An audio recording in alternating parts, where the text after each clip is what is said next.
क्या आप जानते हैं कृष्ण माखन चोर कैसे बने, किसकी वजह से बने? बताया जाता है कि कृष्ण के अष्ट सखाओं में से सबसे प्रिय सखा थे उनके मस्खरे मनसुखा, जो थे मधुमंगल। एक बार कान्हा ने अपने सखाओं से कहा कि आज हम सब मधुमंगल के घर जाकर भोजन करेंगे।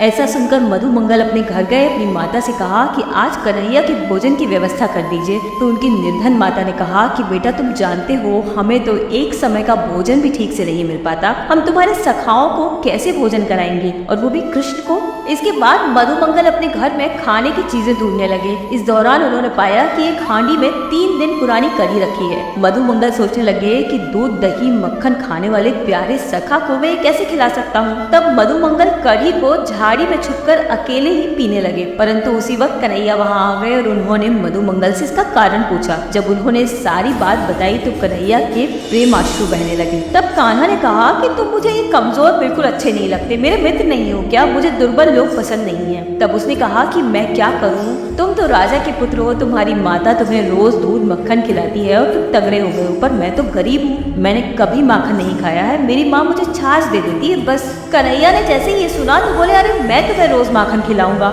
इस पर वो बोले कि तुम कैसे खिलाओगे, रोज रोज तो तुम भी मुझे माखन नहीं खिला पाओगे, तुम्हारी माँ गुस्सा करेंगी। तब कन्हैया बोले, अरे अपने घर का नहीं, मैं बाहर से कमाकर तुम्हें खिलाऊंगा।